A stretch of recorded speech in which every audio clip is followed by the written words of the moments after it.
তোমাদেরকে বলছিলাম না আরো কিছু মজার আইটেম ছিল, ওগুলা দেখাবো। আজকে আসছে ওগুলা দেখাইতে। এখানে অনেক মজার মজার কিছু মিষ্টি ছিল, ক্রিম জাম ছিল, বালিশ মিষ্টি ছিল, তারপরে সেই ভাইরাল মরিচ মিষ্টিও ছিল। এই যে দেখো, একদম সবুজ কালার মরিচ মিষ্টি। তারপরে আরো অনেক পদের কিছু মিষ্টি ছিল, সন্দেশ ছিল, বেসিক্যালি অনেক ডেজার্ট আইটেম ছিল আর কি। কিন্তু আমি ট্রাই করছি আরেকটা স্পেশাল আইটেম। এই যে জাফরানি চা, পেস্তা বাদামের শরবত, তেহারি এদিকে, এই যে শরবত এদিকে। আপনাদের কি ফেসবুক পেজ আছে?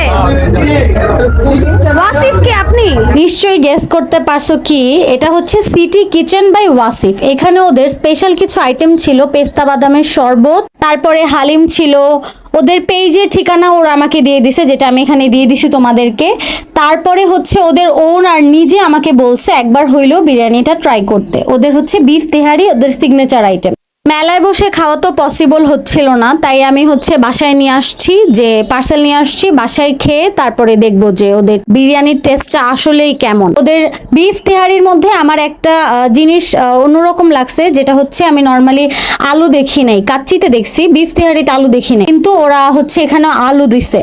তো এই বিষয়টা আমার খুব ভালো লাগছে। আলু আমার পার্সোনালি অনেক ফেভারিট, পছন্দ। তো পরে হচ্ছে খাওয়ার পর আমি একটু কনফিউজ ছিলাম যে তাইলে টেস্ট কেমন হবে এটা। পরে হচ্ছে খাইয়া দেখতেছিলাম এত মজা, তোমরা জাস্ট বিলিভ করবা না, তেহারিটা আসলেই অনেক মজা। তো আর নর্মালি কাচ্চির থেকে আমি তেহারিটা বেশি পছন্দ করি, এটা আমার পার্সোনাল চয়েস।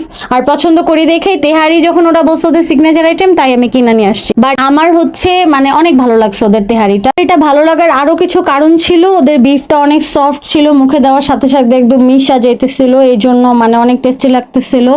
আর মনে হইতেছিল একদম পারফেক্ট একটা বিরিয়ানি, সাথে আবার আলু ছিল। তো সব মিলে আমার কাছে অনেক ভালো লাগছে। তো এই ছিল সিটি কিচেন বাই ওয়াসিফ পেজের তেহারি। আমি ভাবছি আরো একবার ওদের কাছ থেকে অর্ডার করব, ওদের পেস্তা বাদামের শরবতটা ট্রাই করব। সো তোমাদের ভালো লাগলে তোমরাও অর্ডার করতে পারো। আজকের মতো আল্লাহ হাফেজ।